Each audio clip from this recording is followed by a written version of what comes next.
深夜，一座荒废的老宅里，一个书生就着一盏孤灯在读书。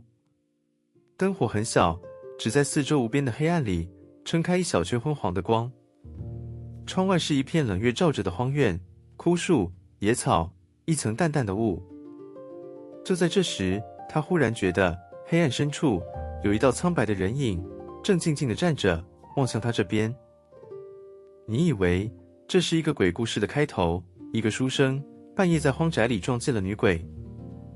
可如果我告诉你，接下来走进这扇门的，往往不是来索命的厉鬼，而是一个比活人更痴情、更重义，甚至更可怜的灵魂，而真正可怕的，反倒常常是那些活生生、衣冠楚楚的人呢？这就是《聊斋志异》，一部写满了狐狸精、女鬼、花妖、树怪的奇书，可它表面在讲神怪，骨子里句句都在说人。今天20分钟，我带你走进300多年前蒲松龄的这座聊斋，看他如何借一群狐鬼写尽了人心的善恶和这个世道的炎凉。要读懂这部书，得先认识写他的那个人蒲松龄。蒲松龄是清朝初年山东淄川的一个穷书生，他从小就才华横溢，19岁考秀才，连中3个第一，名动一方，所有人都以为这是一颗注定要飞黄腾达的文曲星。可命运跟他开了一个一辈子的玩笑，此后几十年，他一次又一次走进那座森冷的宫院考棚，却一次又一次落地而归。一直考到70多岁，他始终没有能再进一步，潦倒一生。你可以想象那种滋味，满腹经纶，却被一场又一场的考试挡在门外，眼看着才学不如自己的人飞黄腾达，自己却只能在乡间教书，做幕僚，勉强糊口。这份不得志的孤愤，这份对科举、对世道的满腔不平，无处发泄，最后全都化进了他笔下的鬼狐世界。为了写这部书，民间流传着一个动人的说法：蒲松龄在家门口的大路边摆了一个茶摊，摊上备着免费的茶水。凡是过路的行人、贩夫走卒，只要愿意停下来，讲一个自己听过、见过的奇闻异事、乡野怪谈，就能免费喝一碗茶，歇歇脚。他就这样，日复一日，把南来北往的人口中那些光怪陆离的故事，一个一个记下来，再用他那支生花妙笔，润色、改写，注入血肉。就这样写了大半辈子，几叶成裘，终于绘成了这部近500篇的奇书。他在自序里说自己才非干宝，雅爱搜神，情类黄州，喜人谈鬼，说自己的才华比不上写《搜神记》的干宝，却一样偏爱搜罗神怪，性情就像当年被贬黄州的苏东坡，最爱听人说鬼讲怪。他又说这部书是几叶未求，望续幽冥之路，浮白载笔，仅成孤愤之书，把零碎的见闻像集和胡叶凑成一件皮球一样，续写成这部幽冥的记录，端着酒杯，提起笔，写成的不过是一部抒发胸中孤愤的书。记住孤愤这2个字，这就是读懂整部《聊斋》的钥匙。好，现在就让我们推开那扇门，走进《聊斋》的世界。第一个来敲门的是一位狐女。在我们的印象里，狐狸精几乎是祸水，是妖媚害人的代名词。可是在蒲松龄笔下，狐狸精的形象被彻底翻转了。聊斋里的狐女很多都是月夜里悄然来访的红衣女子，她们美丽、聪慧、敢爱敢恨，常常主动走进那些孤独、贫寒、不得志的书生的生命里。他们会在书生最落拓的时候陪他读书，为他持家，替他解围，甚至倾尽自己的法力与性命去护他周全。他们爱的热烈，也走得洒脱，许多故事的结局是狐女知道缘分已尽，便飘然离去，只留给书生一段刻骨铭心的回忆。你有没有觉得很奇怪？一个现实里屡屡碰壁，连个功名都挣不到的穷书生蒲松龄，为什么要在书里一遍又一遍地写这些主动投怀又深情款款的狐女？其实答案很简单，也很心酸，这是一个寂寞、失意的男人，在冰冷的现实之外，为自己，也为千千万万同样不得志的读书人编织的一个温柔的梦。在那个梦里，没有人在乎你考没有考上功名，总有一个美丽而懂你的灵魂，会穿过重重黑暗来敲你的门。聊斋里的狐鬼之所以动人，正是因为他们往往比现实里的人更有情。说到有情，就不能不讲聊斋里最家喻户晓的那个女鬼聂小倩。故事是这样的，一个叫宁采臣的穷书生，赴考途中借宿在一座荒废的古寺里。那座寺院荒草没有息，断壁残垣，半夜3更，一个美丽的白衣女子飘然而至，想要色诱他。可宁采臣为人方正，丝毫不为所动，正色拒绝了他。这个女子就是聂小倩。她哭着向宁采臣道出了实情：妾小倩，姓聂氏，18夭卒，葬4侧。我叫小倩，姓聂，18岁就夭折死了，被葬在这座寺庙旁边。她说自己死后，尸骨被一个凶恶的妖物所控制，逼她用美色去迷惑，害死借宿的过路人，否则就要遭受折磨。她是被逼的，她不想再害人了。眼前这个正直善良、不为美色所动的宁采臣，是她唯一的指望。于是这个本该害人的女鬼，反过来拼死保护宁采臣，帮他逃过妖物的毒手，而宁采臣也信守承诺，事后替他把尸骨签葬到自己家附近，让他脱离苦海。聂小倩感念这份恩义，从此用心侍奉宁家，操持家务，最终竟以一缕幽魂之身重新做回了人，和宁采臣结为夫妻，过上了平凡温暖的日子。你看，这个故事里最脏最坏的是那个逼良为娼的妖物，那其实就是现实中欺压弱者的恶势力，而那个鬼聂小倩反而是全篇最善良、最知恩图报的一个。蒲松龄想说的是，一个人是善是恶，从来不在于他是人是鬼，而在于他那颗心。一个被命运逼到绝境的弱女子，只要心里还存着一点善与义，就值得被救赎、被善待。这份对情义的歌颂，正是《聊斋》最温暖的底色。如果说聂小倩是鬼比人更美，那接下来这个故事讲的就是反过来，美的皮囊底下可能是最狰狞的鬼。这就是《聊斋》里最令人脊背发凉的一篇画皮。故事说，有个姓王的书生在路上遇见一个无依无靠、楚楚可怜的妙龄女子，动了怜香惜玉之心，便把她私自带回家中安置。这女子美貌动人，王生对她宠爱有加。可某一天，一个道士在路上遇见王生，神色凝重地警告他：“你身上缠着一股极重的邪气。”王生不信。直到那天夜里，王生心生疑虑，悄悄回家，从窗缝往书房里一看，他看见的是一辈子都忘不掉的一幕：屋里哪有什么美女？分明是一个面目狰狞、七面獠牙的厉鬼，正拿着一支彩笔，在一张画得栩栩如生的人皮上仔细描绘。画完，那厉鬼把这张画好的人皮像抖开一件衣裳一样往身上一披，眨眼间又变回了那个娇滴滴的美人。原来他日夜相对、百般疼爱的家人，从头到尾只是一张画出来的皮，皮底下是一个会吃人心肝的恶鬼。蒲松龄写这个故事，当然不只是为了吓人。他在篇末的一史誓约里，一针见血地点破：明明妖也，而以为美，那分明是个妖怪啊！世人却偏偏被那张画皮迷住，把她当成天大的美人来捧，而明明中也，而以为妄，真正忠言逆耳，像那道士一样为你好的，世人却又当成是胡说八道，避之唯恐不及。你品品这两句，这哪里是在说鬼？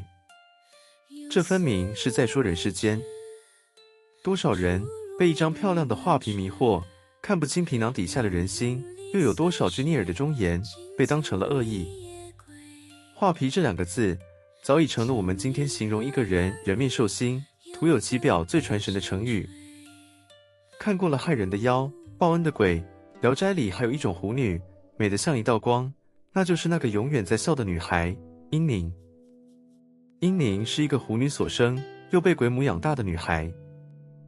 蒲松龄把她写成了整部《聊斋》里最天真烂漫、最惹人疼爱的一个角色。她的标志就是笑。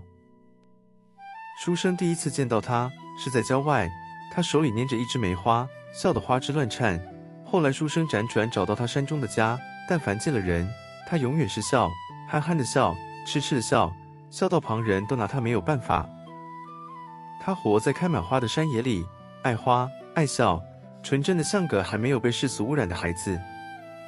可蒲松龄的高明在于，英宁并不是真的傻，他的天真背后其实藏着一份玲珑剔透的通透。等到故事的最后，当他需要为含辛茹苦养大他的鬼母完成迁葬的心愿时，那个整天嘻嘻哈哈，仿佛没有心没有肺的女孩，忽然收起了笑容，郑重其事，凄然落泪。原来他什么都懂，他的痴笑是一种选择，是他面对这个复杂世界，替自己保留的一方干净天地。蒲松龄在篇末这样评价他：观其孜孜憨笑，似全无心肝者。看他整天孜孜不倦的憨笑，好像是个完全没有心机、没有心没有肺的人。可实际上呢，他话锋一转说：我因您待以于笑者矣。我这个因您啊，大概是把自己真正的心思全都藏在那一片笑声里的隐者吧。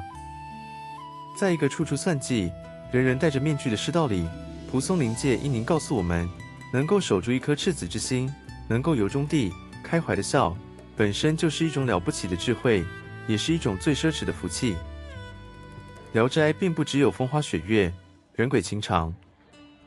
蒲松龄那支笔锋一转，也能写得让你心头发紧，脊背发凉。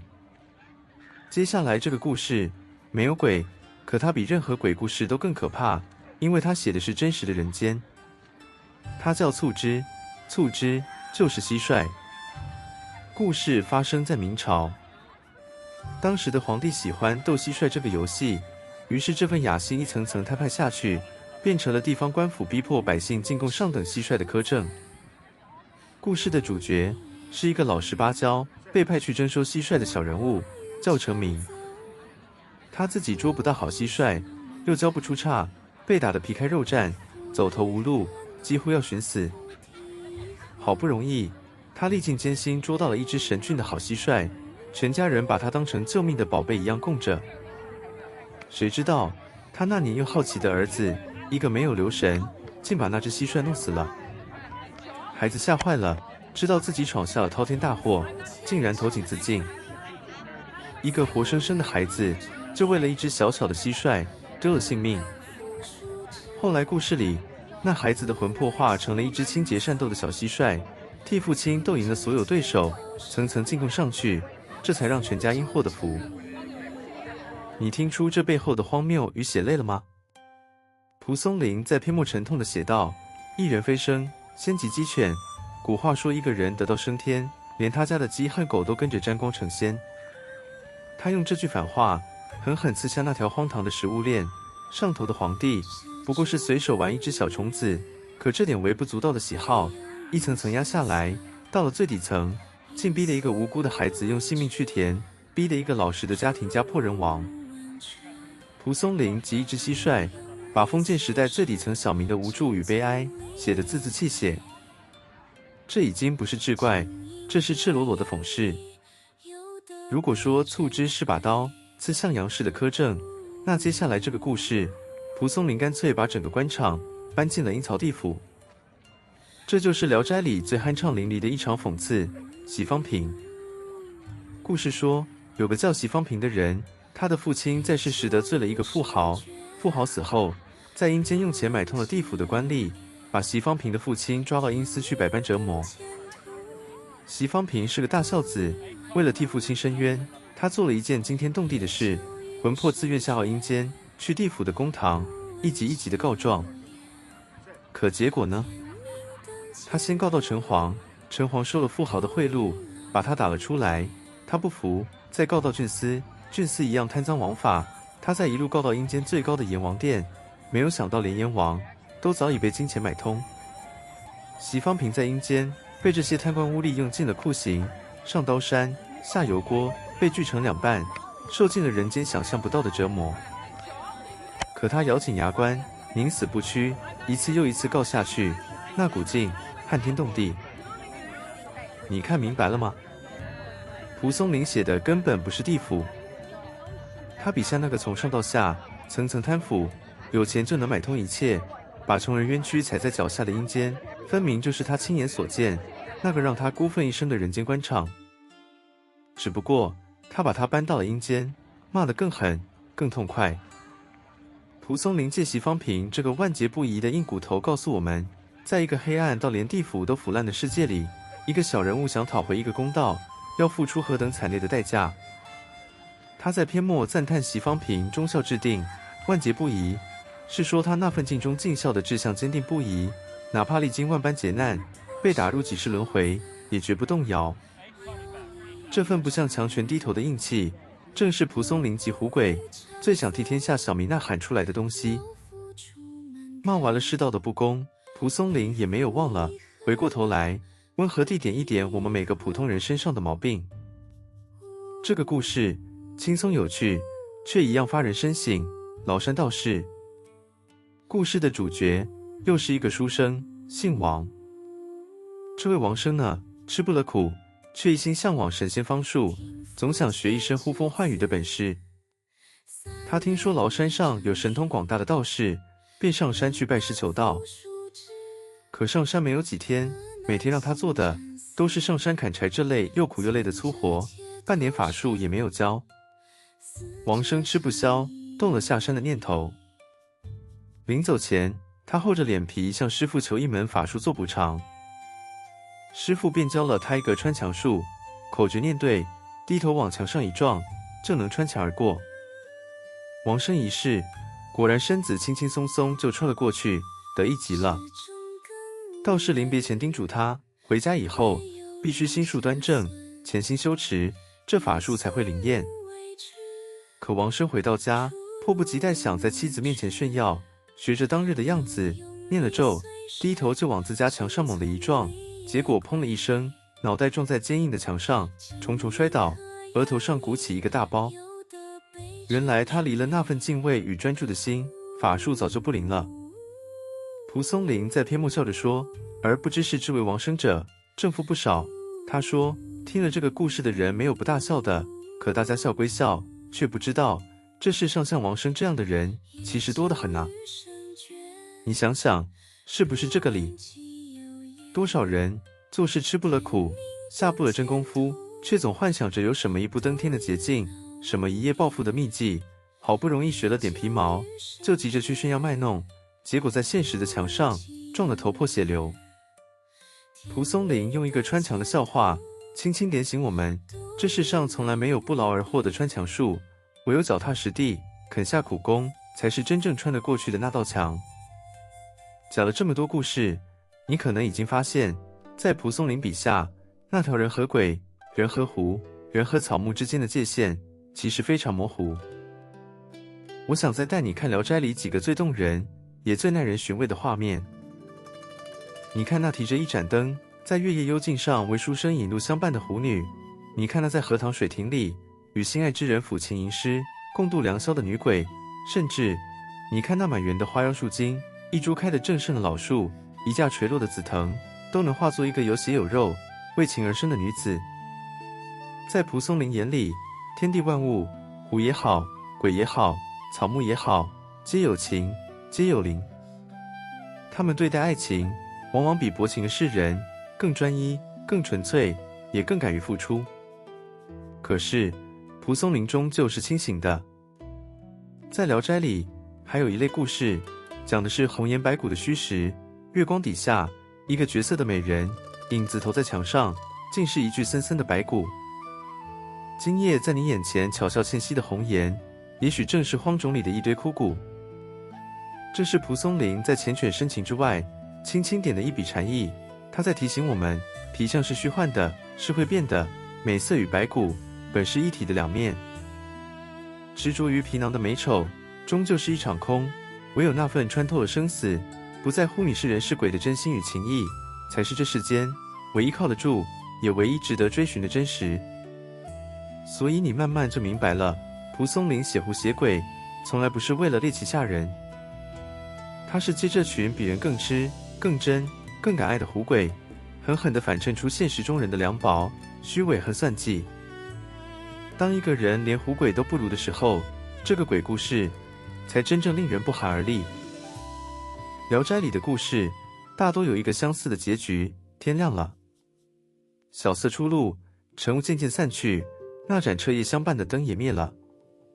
昨夜还与书生情意缠绵的狐女、女鬼，往往会在这破晓时分，化作一缕青烟，一片飘零的花瓣，悄然离去。书生独自站在空荡荡的庭院里，望着他消失的方向，只剩下满心的怅惘与思念。这一场场天明的离别，美得让人心碎，也像极了蒲松龄自己的一生。那些他求而不得的功名，那些他渴望却得不到的知音与懂得，最终都像这些天亮就散的狐鬼一样，成了一场又一场回不去的梦。于是，在无数个这样的夜晚，那个白天不得志的穷书生蒲松龄，就在他那间叫聊斋的小书房里，点起一盏孤灯，把这些光怪陆离又情深意重的故事，一个一个写下来。他写狐，写鬼，写花妖树精，写尽了人世间的善与恶、真与假、深情与凉薄。他在自序的最后，无比落寞地写下：寄托如此，亦足悲矣。我把这一生的孤愤与寄托，都放进了这部书里，这件事本身，想想也够悲凉的了。他又写：知我者，其在青林黑塞间乎？真正能读懂我的人，大概不在这人世间，而在那幽暗的青林、荒凉的边塞，那些狐鬼出没的地方吧。读到这里，你就懂了《聊斋志异》真正的伟大。它表面是一部写给黑夜的鬼书，骨子里却是一面照妖镜，照出的全是人心。蒲松龄用一群有情的狐鬼，温柔地歌颂了世间最珍贵的善良、真诚与情义，又用一支辛辣的笔，狠狠鞭挞了人世间的虚伪、贪婪与不公。狐鬼有情，讽世绝人，这8个字，就是他留给我们最深的一课。别只盯着一张皮箱去判断善恶，真正要紧的是皮囊底下那颗心。好，20分钟到了。今天我们走进蒲松龄的《聊斋》，从夜读书生寓意，到落地设茶摊的作者，再到聂小倩的知恩、画皮的讽世、英宁的纯真、促织与席方平的血泪控诉、崂山道士的劝世，最后在天明离别与孤灯著书里，读懂了狐鬼有情、讽世绝人这一刻。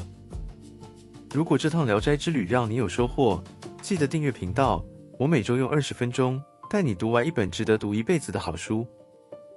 下一集我们继续走进古典小说的奇境，读李汝珍的《镜花缘》，